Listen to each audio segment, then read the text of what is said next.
So that's me. I need to disclose I'm not a biologist, by the way. I'm a chemist, so I hope I'm still allowed here. And we're just going to look at the Research Scientist Apprenticeship, which was accredited in the autumn. It's a level 7 apprenticeship, and it's been built through, we don't have a point, oh yes we do. Sorry. It's been built through 8 knowledge, 8 skills, and 7 behaviours, so that would make 13 duties, and they're all relevant to the occupation. So what does that mean? Is that the standard, when it was put together by the Trailblazer, was very much about creating opportunities and making sure that technical staff in various organisations were given the opportunity to progress their career. And it's a research scientist, so it could be any type of science, I suppose I'm trying to say. So, let's start again. So what we did is that we created the MSc in Technical Leadership. It was more meaningful to have technical leadership as opposed to research scientist for most of the employers we worked with during the consultations. And we have 3 different strands, and for today we'll be looking at the biomedical science strand. So let's look at one duty. I like this one. It's very meaningful and impactful, is to lead on the development of and drive strategic plans within a scientific context and input to or suggest wider organisational strategy linked to their role and all the KSBs that are attached to that duty. So this is very broad, and we need to have a programme that can deliver on that duty and another 12. So how did we do that? So from the very start, we wanted to have something which was simple and impactful. So we have 5 modules in the first year and this practice period in the second year. We have 2 in text, 1 in September, 1 in January. And here is a 30 credit module, and here the 15 credit, 30 here, and 60 credit here, right? So the changes in the strands come from that R&D module, and that's where we have the different specialisms, because they go to different places and to different labs. So that's a very simple structure, and in terms of their time on campus with us, this is what they did or are doing. They're just about to do this one this year with us on campus, because they are apprentices, they are in the workplace. So it's 1 day of delivery, so for the induction, and then 1 day of delivery per module. But for the R&D module, because we indeed want to have them in the labs with us, so we keep them with us for 2 weeks in July. What it means is that they are with us for 15 days in total over the 2 years of the program, because their second year is done in the workplace. So that's interesting in terms of trying to deliver the various ILOs and the various criteria that were required for accreditation, and the various KSBs as well. So if we look at the criteria, we're trying to accredit here a degree, so the Masters in Technical Leadership, and the apprenticeship itself, which is a Research Scientist Apprenticeship. And we decided to go for that particular part of the accreditation.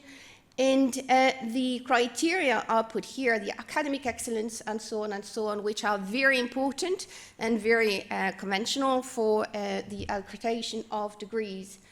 But for the apprenticeship, we have a bit more. We want to make sure that the skills, knowledge, and professional competencies are there and are the ones required for what would be a chartered status, a chartered biologist, okay?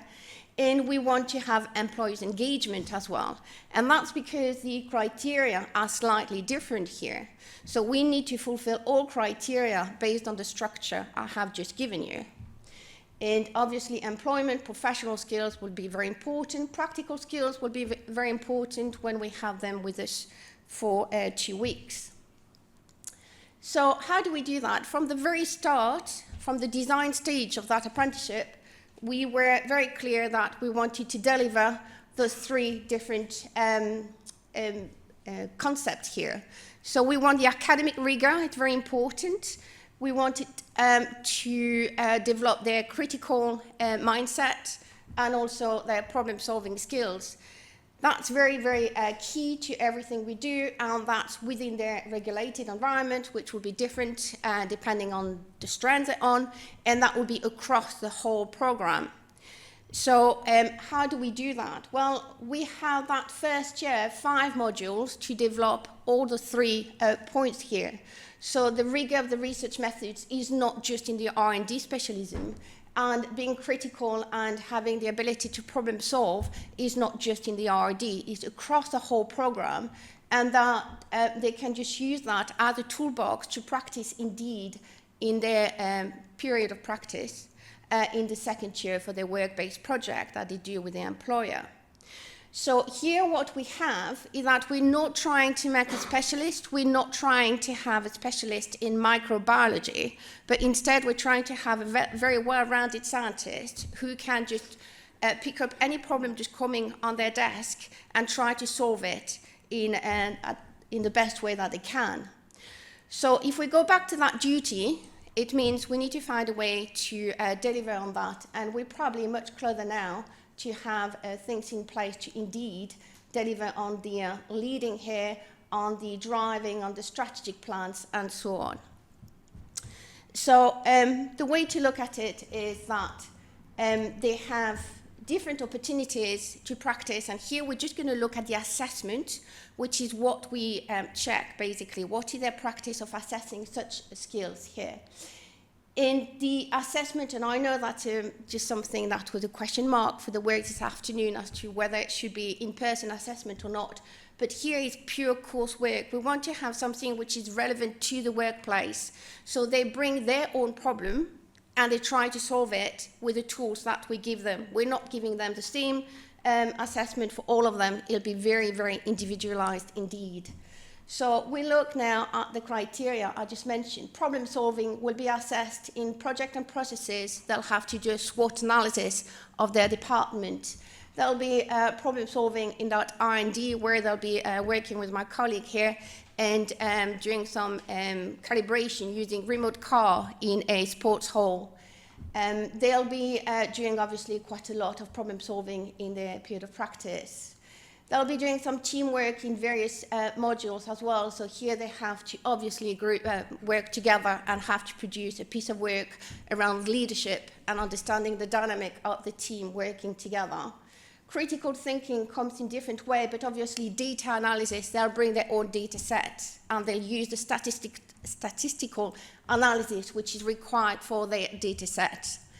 And ethics and integrity, there's a bit more, just didn't fit in the box, but that's something which is obviously checked throughout the program, and one part of it is how they can reflect on their own practice and whether they are indeed doing the best that they can. So for each of the modules, they have to write a self-reflection on what they have done in that particular module in terms of the duties they're trying to practice in the workplace attached to that module.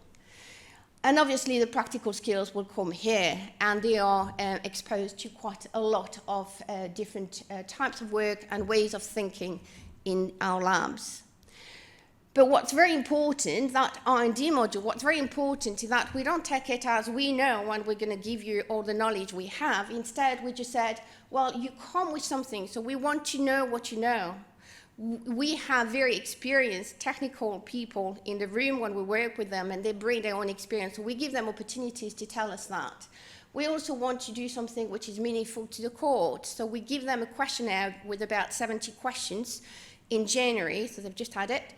And we ask them lots of questions. What is that you know in biomedical science? What is that you don't know? What is that you'd like to know? And the same for data analysis.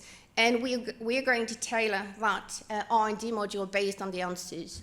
We want something which is flexible, whereby they can just go across the different specialisms. So if there is something around mass spec of proteins, for instance, and it happens that one particular apprentice is the expert in that, we allow that apprentice to be doing something else that day where they're going to learn something slightly different.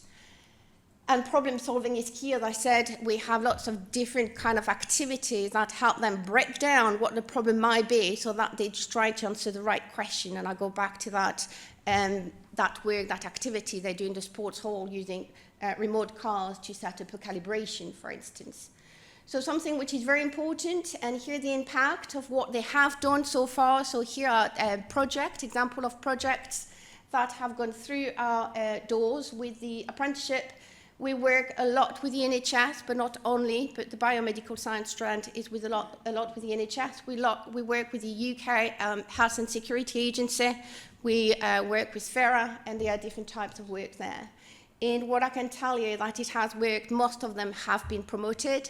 Most of them have either been promoted internally or have managed to switch organisation and get a better, either in terms of responsibilities or level position elsewhere. So have we had that impact? Yes, the workplace come back to us, so they feel they're getting something from that programme, I suppose. So that's very important, but we're here to talk about the accreditation. So the biomedical science strand has been accredited in the autumn by the Royal Society of Biology. The analytical science strand was accredited just a few months before by the Royal Society of Chemistry. And we've just launched this one, which is about image learning with data, image processing with machine learning. That's what I'm trying to say. So we'll go for that accreditation as well. So why is it important here? It's because, as you know, it means that they have the academic requirements for the professional, for the criteria from the professional body. So we know we've met that. But thanks to the brilliant work from the Science Council as well, if they finish their apprenticeship, they are very, very neatly and quickly registered scientists. So what it means is that they are already professionally registered, so that's much easier after for them to go towards being a chartered biologist. So the two together work very well, and that's very much the why the accreditation for us is very important, is because we want to make a difference in the workplace. So how we work, it's a small academic team, brilliant people I work with, and I said Dave is in the room with me. Fantastic support from the apprenticeship team, and more importantly is that for the R&D module, we rely heavily on our technical staff here, and they've been absolutely brilliant helping us out.